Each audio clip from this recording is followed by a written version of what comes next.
안녕하세요. 꿈꾸는 다락방입니다. 오늘은 권비영 작가가 쓴 베스트셀러 소설 하란사를 읽어드리겠습니다. 이 책은 우리나라 최초의 여성 유학생이자 독립운동가였던 하란사의 여정에 작가의 상상력이 가미된 소설입니다. 이화학당이 사감으로 활동했던 하란사는 유관순 열사의 스승이기도 하며 나라의 독립을 위해서 대한제국의 여성들을 계몽하고자 노력했던 여성이라고 합니다. 그럼 꿈꾸는 다락방과 함께 힐링되는 시간을 가져보세요.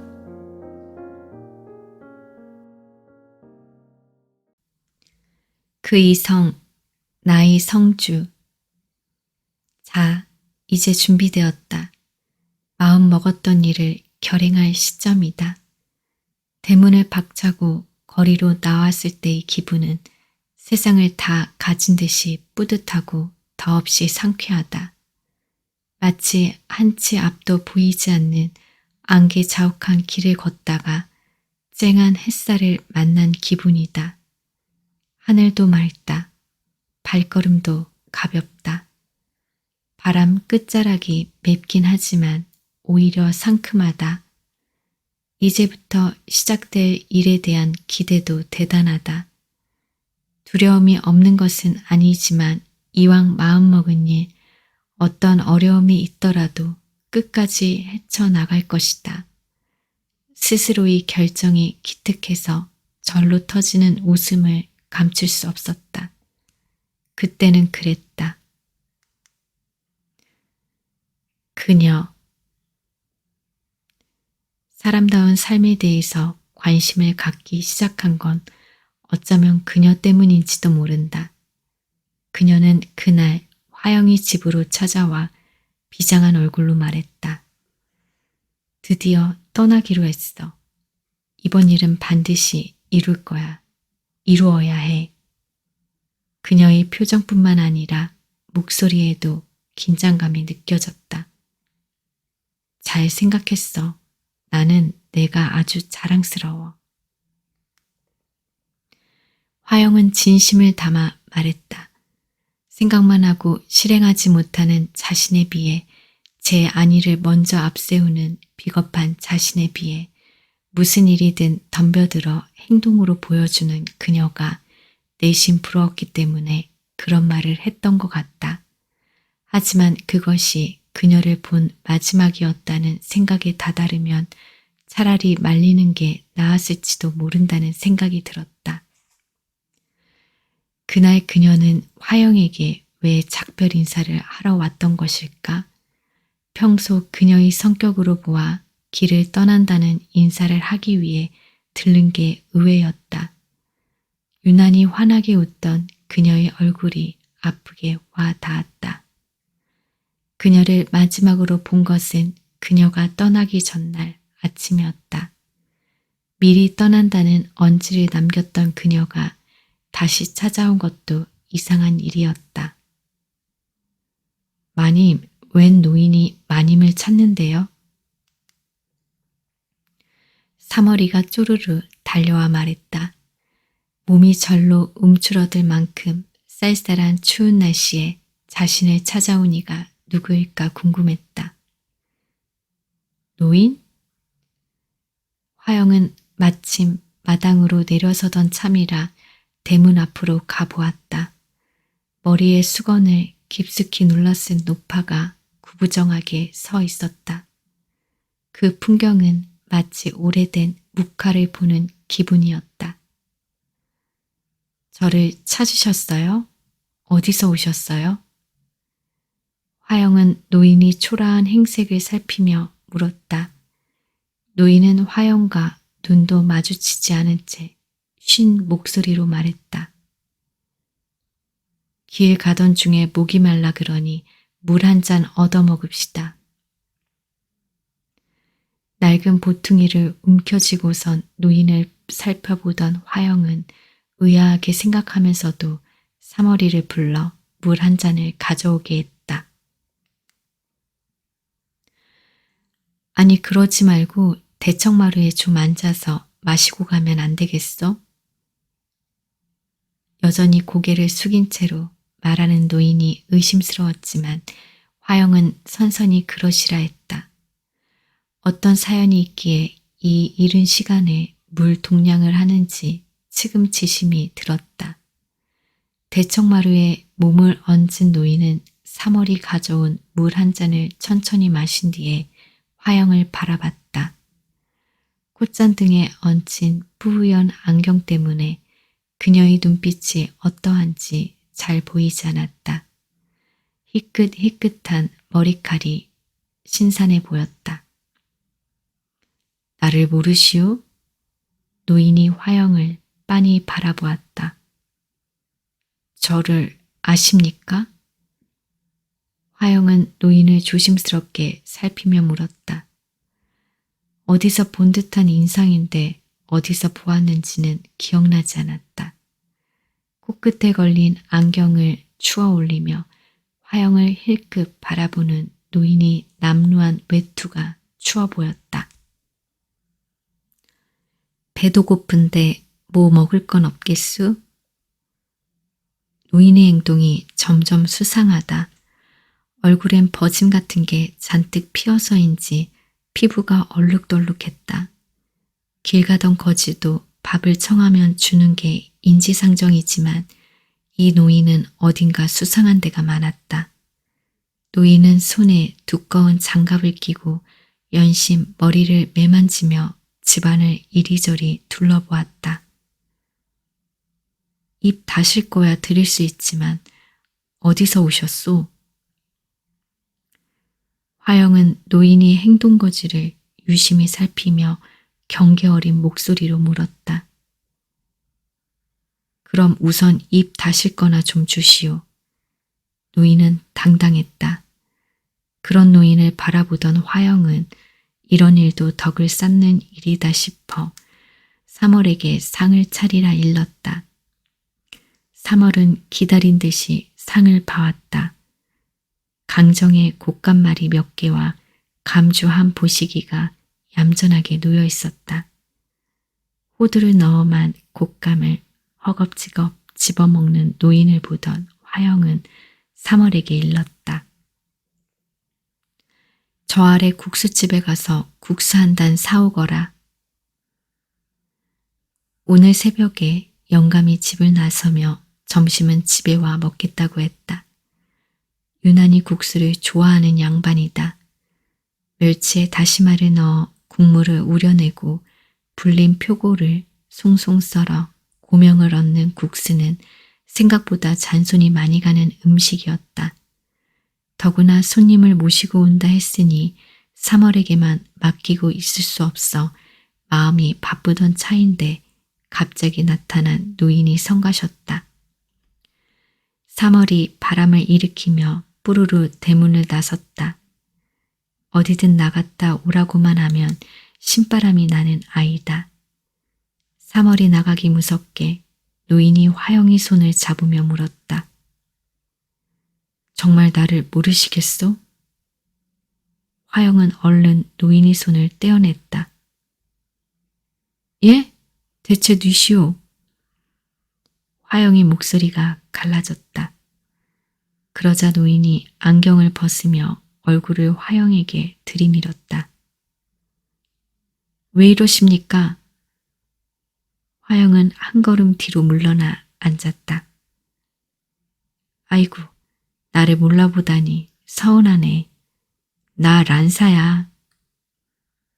그녀가 머리에 뒤집어 썼던 수건을 벗으며 희죽 웃었다. 생각지도 않았던 그녀의 낯선 모습이었다. 뭐? 란사? 화영은 놀라서 한 걸음 더 뒤로 물러났다.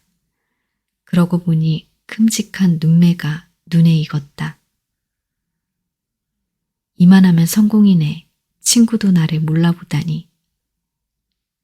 그녀가 장난스럽게 웃으며 화영을 힐끗 쳐다봤다. 대체 이게 무슨 일이야? 어리둥절한 화영과 달리 란사는 침착하면서도 장난스러웠다. 나 이만하면 변장에 성공한 거지? 주위를 살피는 란사의 목소리가 낮아졌다. 변장? 화영의 목소리도 덩달아 조심스러웠다. 응, 나를 몰라보겠지? 응, 그런데 왜? 화영은 여전히 어리둥절했다. 그제야 란사는 장갑을 벗고 허름한 보퉁이를 들고 일어났다. 나 간다. 변장을 하고 떠나는 거야. 변장이 잘 되었는지 너한테 확인받고 싶었어. 지난번에 이야기했잖아. 그분하고 떠난다고. 란사는 엉덩이를 툴툴 털고 일어나 마당으로 내려섰다. 기어코 그녀는 분명 중대한 결심을 한 게 틀림없었다. 지난번에 이야기한 계획을 실행하려는 모양이었다. 대문으로 걸어나가다 돌아선 그녀가 화영을 한참이나 바라보다 보퉁이에서 구겨진 노트 한 권을 꺼내 내밀었다. 이거 좀 맡아줘. 이게 뭔데? 그냥 맡아두게. 나중에라도 자네가 보게 될 일이 있을지 몰라서. 그녀의 말이 왠지 불길했다. 무슨 그런 말을. 잘 다녀오기나 해. 어디를 가는지 묻지 않았다. 묻는다고 대답할 그녀도 아니었다. 그러나 분명 중요한 일이 벌이고 있다는 생각은 들었다. 그녀가 하는 일은 비밀이 많았고 은밀하게 진행되는 경우가 많았다. 그래서 굳이 묻지 않았다. 그래, 돌아오면 또 보세나. 그녀는 그 말을 하고는 빠르게 돌아섰다. 어디에서나 볼 수 있는 노인의 모습으로 분장한 그녀는 마치 연극무대에 오르는 배우 같았다. 자신이 역할을 다하기 위해 소품 하나에도 정성을 쏟는 모습이었다. 눈썹을 진하게 그려서인지 매우 사나워 보였다. 돌아보면 또 보세나 하는 말에 묘하게 몸이 떨렸다. 그녀가 사라졌다는 소식을 들은 것은 몇 달이 지난 후였다. 평양을 거쳐 신의주에서 압록강 철교를 건너 만주 안동역에 도착한 의화군이 일경이 소나기를 벗어나지 못하고 다시 국내로 송환된 사건이 일어나자 화영은 그녀의 소식이 궁금해졌다. 그녀가 떠나기 전 은밀하게 남긴 말이 떠올랐다.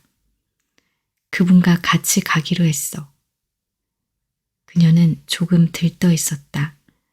그도 그럴 것이 그녀의 가슴 속에 조심스럽게 자리한 그분의 존재를 알고 있기에 화영은 고개를 끄덕이며 웃어 보였다. 잘 됐네. 그분과 떠나는 길에 대한 기대감으로 부풀어 있던 그녀는 마치 소녀처럼 부끄러운 표정을 지었다. 오래된 감정임을 화영은 알았다. 그런데 왜 노인으로 변장을 하고 떠난 것일까? 함께 떠나기로 했다는 두 사람이 어찌하여 한 사람은 잡히고 한 사람은 사라진 것일까?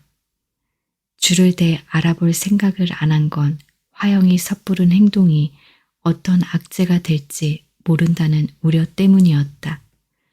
그렇다면 그녀는 어찌 되었을까? 의화군이 잡혀서 조선으로 송환된다는 소식을 들은 며칠 후 화영은 정동교회로 향했다. 이럴 때 의지할 수 있는 대상은 하나님뿐이었다. 조용히 무릎을 꿇고 앉아 마음을 내려놓았고 눈을 감았다. 그녀의 환한 얼굴이 아른거렸다. 그녀의 목소리가 들리는 듯했다. 하나님, 당신의 딸인 그녀를 보호해 주세요. 화영은 간절한 마음으로 기도를 올렸다. 하지만 하나님의 응답은 들리지 않았다. 하나님을 믿는 것은 화영에게 아직 유언한 일이었다. 답답한 마음에 교회를 찾아 기도를 해보지만 기도조차 엉성했다. 정말 기도를 들어주실까? 기도하는 내내 의문이 떠나지 않았다. 진정으로 하나님을 믿어야 하는 건지도 알 수 없었다. 그녀의 소식을 알게 된 건 그 후로도 시간이 꽤 흐른 뒤였다. 그분은 독이 든 음식을 먹고 돌아가셨다 합니다. 그 말을 전한 사람은 건어물 가게 이 씨였다. 그 말에 망연자실 정신을 놓은 듯이 주저앉아 있는데 이 씨가 아주 은밀하게 한마디를 보탰다. 배정자가 미행했다는 소문이 돌고 있습니다. 화영은 몸을 부르르 떨었다. 일어나서는 안 될 풍경이 머릿속에 절로 그려졌다. 이토 히로부미 애첩이라던 배종자가 이제는 드러내놓고 나라를 구하려는 사람들을 회방 놓고 있었다. 이 씨의 은밀한 한마디를 화영은 의심하지 않았으나 한편으로는 그조차도 잘못된 정보를 가지고 온 것이었으면 하는 마음이 간절했다. 아니, 조작된 소문일지도 몰라요. 이 씨가 고개를 갸웃했다. 뭔가 사정이 있을 겁니다. 그럴 수밖에 없는 사정이 있었을 거예요. 아직 죽었다는 걸 확인한 것도 아니니 어디 가서 그런 소리 하지 마세요. 화영이 단호한 태도에 이 씨도 입을 꾹 다물고 말았다. 사실 이 씨도 란사 선생이 죽은 걸 본 것이 아니니 소문내서 좋을 게 없었다. 병수는 아버지를 만나보았나요?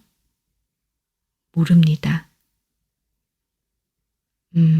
란사가 병수를 아버지 만나게 해주려고 데려간 것 같은데 생사도 확인하지 못했습니다. 이 씨의 대답에도 물기가 느껴졌다. 구더기 같은 년. 화영이 입에서 독을 담은 욕지거리가 터져나왔다. 란사에게서 배운 욕이었다. 곧 그녀의 남편이 자신을 찾아올지도 모른다는 생각이 들었다. 하지만 그를 만나도 할 말은 없을 듯했다.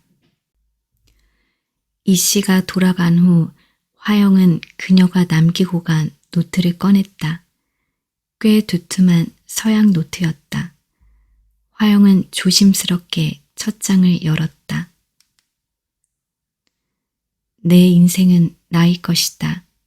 내 생각대로 사는 것이다.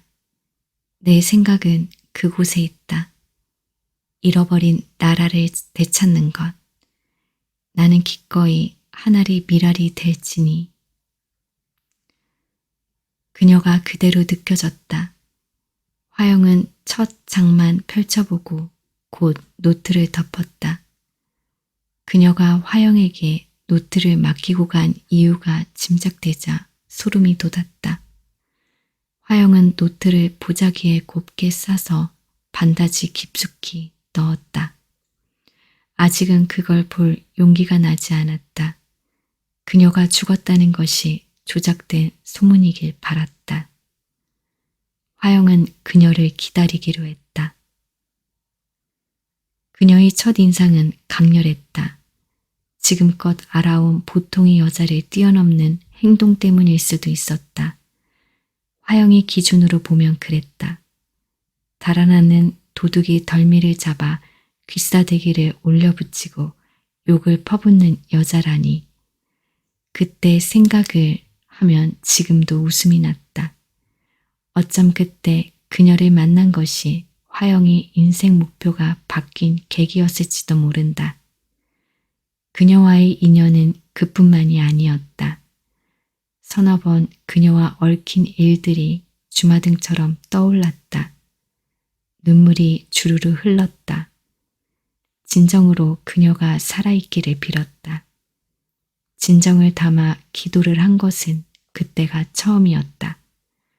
무력한 당신에 대해 부끄러움을 느낀 것도 그때가 처음이었다. 그녀의 음성이 귓전에 쟁쟁했다. 나는 말했어. 나는 이제 가정을 버릴 것이야요. 내 말에 남편이 피식 웃지 않겠어? 어이없는 표정이기는 하였으나 무시하거나 경멸하는 눈빛은 아니었어. 오히려 그 말을 예상하고 있었다는 듯한 표정이었어. 왜 그리 웃느냐고 내가 정색을 하고 물었지. 그러자 남편이 말했어. 당신 말이 기특해. 뭐가 기특하냐고 묻는 내 말에 아녀자의 자리를 박차고 다른 일을 해보고 싶다는 뜻이 아니오. 그러니 기특하다 할 밖에. 나는 내 귀를 의심했어. 가정을 버릴 것이란 말을 하면 불같이 화를 내거나 들은 채도 안 할 줄 알았는데 오히려 기특해하다니. 기특하다고요? 나는 확인하듯 다시 물었어. 그래요. 나는 당신이 집안에서만 시들어갈까 안타까웠소. 내가 집을 자주 비우니 당신이 벗이 되지 못하고 친정 피부치조차 가까이 없으니 너무 외로워하진 않을까 심히 염려했던 바요. 그런데 무언가를 해볼 생각을 하다니 기특하기 그지없소. 남편은 나를 끌어안고 등을 툭툭 두드려 주었어. 혹시나 반대라도 하면 어떻게 난관을 헤쳐나가야 하나 염려했는데 너무도 선선하게 내 뜻을 받아준 남편에게 진정 고마웠어. 비로소 남편을 아주 잘 만났다는 생각이 들었어. 나는 걸리적거리는 것 없는 바람처럼 훨훨 날아오를 수 있을 것 같았어. 그녀의 목소리가 바로 곁에서 들리는 듯했다. 그녀의 모습도 곁에 있는 듯이 느껴졌다. 그녀는 북촌 거리를 걷고 있었다. 바람도 산산하여 걷기에 좋았다. 북촌 거리를 유유자적 걷고 있으면 자신이 지체 높은 댁이 마님이 된 것 같은 착각에 빠졌다. 그런 착각도 나쁘지는 않았다. 살림살이 넉넉한 반가이 부모를 만났다면 호사를 누리고 살았을지도 모른다. 부모 생각만 하면 그녀는 몹시 우울해졌다. 생각조차 하기 싫은 일이었다. 특히 아버지의 처사는 옳지 않았다. 최소한 그녀의 생각은 그랬다. 단정하게 꽃담을 얹은 기와집에 즐비한 골목을 걷고 있을 때였다. 어디선가 여인이 날카로운 비명이 흩어졌다. 어머나, 이를 어째? 저놈이, 아이고 저놈. 다급한 목소리였다. 돌아보니 잘 차려입은 여인네가 발을 동동 구르는 앞에 보자기를 빼앗은 소년 하나가 주랭랑을 치고 있었다. 그녀는 순간 그가 도둑이라는 생각이 들었다. 정신없이 뛰어오는 소년이 발을 걸어 넘어뜨렸다. 당황한 소년이 쥐었던 보자기를 떨어뜨린 채 바닥에 뒹굴었다. 여인네가 저만치에서 허둥지둥 뛰어오고 있었다. 바닥에서 일어난 소년이 입가에서 피가 흘렀다. 곧 상황을 파악한 소년은 재빨리 도망치기 시작했다. 그러나 그쯤에서 멈출 그녀가 아니었다. 튼튼한 두 다리로 소년을 따라잡기 시작했다. 소년은 보기보다 허약해서 멀리 가지 못했다. 사색이 되어 멈춰선 소년은 숨을 헐떡이면서 원망스러운 눈초리로 그녀를 올려다보았다. 그녀는 거침없이 소년이 면상을 힘껏 후려쳤다. 소년이 뺨을 쌓안고 벌벌 떨었다. 내 이놈, 어린 놈이 벌써 도둑질이야? 그녀는 소년이 어깨춤을 움켜잡았다. 소년이 몸을 움츠리며 두 손을 마주 비벼대고 울먹이는 목소리로 말했다. 배가 고파서 그랬어요. 그렇다고 남의 것을 훔쳐? 너 같은 놈은 혼쭐이 나야 돼. 훌쩍 큰 키의 그녀가 비루먹은 말같이 허약한 소년이 어깨를 거칠게 흔들어대며 당장이라도 요절을 낼 듯이 노려보았다. 어디 사시는 뉘시오? 여인이 숨을 몰아쉬며 다가와 조심스레 물었다. 예의 범절하며 조신한 태도가 양반집 마님 같았다. 그녀는 여인을 바라보다 불쑥 물었다. 잃어버린 것은 없소? 그녀의 말에 여인이 보자기를 움켜쥐며 고개를 끄덕였다. 그럼 되었소. 이놈은 내가 알아서 혼쭐을 내줄 터이니 그만 가던 길 가시오.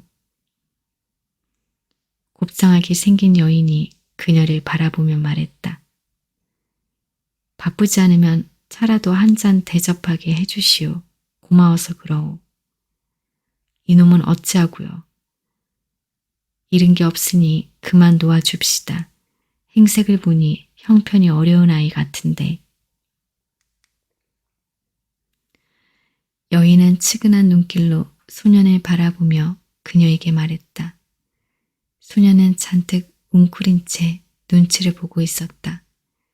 그녀는 소년을 잡고 있던 주먹에 힘을 풀었다. 운 좋은 줄 알아라. 그러고 아무리 어려워도 도둑질을 하면 못 쓰느니 나라를 위한 일은 못할지언정 품팔이를 해서라도 정직하게 살아야지. 소년이 그녀의 소나기에서 재빨리 몸을 빼내어 튕겨나가듯 도망치며 소리쳤다. 순간적으로 소년의 눈에서 불똥이 튀었다. 세상을 향한 분노의 불길이었다. 그녀는 소년의 입에서 튀어나온 욕을 듣고는 다시 쫓아가 녀석의 목덜미를 움켜잡았다. 이런 몹쓸 놈이 있나. 어리다고 그냥 봐주려 했더니 우라질 놈아, 욕은 너만 할 줄 아니? 진짜 욕을 한번 들어볼 테냐? 이 버러지만도 못한 놈아. 그녀는 이를 악물고 소년이 머리통을 세게 쥐어박았다. 소년이 비명이 자지러졌다. 그 모습을 지켜보던 여인이 배시시 웃으며 소년이 어깨를 쓰다듬었다. 잘못했다고 빌고 가거라. 이걸로 가다 국밥이라도 사먹고. 여인은 오히려 동전 몇 잎을 소년이 손에 쥐어주며 등을 떠밀었다. 소년이 빛의 속도만큼이나 재빠르게 사라졌다. 허탈한 건 오히려 그녀였다. 뭔가 역할이 바뀌었다는 생각도 들었다. 어디 사시는 뉘신지요? 여인이 재차 물었다. 그녀는 잠시 망설였다. 그런 질문을 받을 때마다 말문이 막혔다. 아니, 말하기가 싫었다.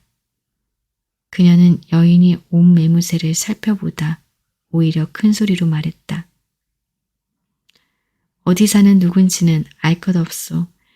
잃은 것 없다 하니 되었소. 나도 이만 가보려오. 그녀가 몸을 돌려 걸음을 옮기려 할 때 여인이 고운 손이 그녀의 옷소매를 살그머니 잡았다. 하마터면 큰 돈을 잃을 뻔했어요. 집이 가까우니 차나 한잔하고 가세요. 그녀는 여인의 청을 거절할 수 없었다. 아니, 여인에게는 거절할 수 없는 묘한 매력이 있었다. 선이 고운 얼굴이며 반지르하게 귀티나는 흰 피부가 아름다운 여인이었다. 그녀도 여인이 어떤 사람인지 궁금하긴 했으나 묻지 않았다. 그녀도 자신에 대해 묻는 것을 싫어하니 타인에게도 궁금한 것을 묻지 않는 게 습관처럼 굳어버렸다. 단정한 옷 매무새로 보아 반가이 여인 같기도 하고 묘하게 사람을 끄는 미소는 기생 아닐까 하는 생각도 들었다. 여인치고는 키가 큰 그녀의 입장에서 보면 자그마한 몸짓도 귀엽게 여겨졌다. 그녀는 끌리듯이 여인을 따라 나섰다. 아니, 어찌 벌써 오십니까? 대문을 열던 머슴이 놀란 눈으로 여인을 바라보았다. 그리 되었네. 3월이 오라 하시게. 대청마루로 올라서던 여인은 한쪽 손에 움켜쥐고 있던 보퉁이를 내려놓고 그제야 안도의 숨을 쉬었다. 두툼한 것으로 보아 돈이라면 상당한 금액일 것 같았다. 그런데 어찌 여인 혼자 큰 돈을 들고 나갔던 것일까? 단정하게 빗어 쪽진 머리에 옥비녀를 꽂은 모습이 우아했다.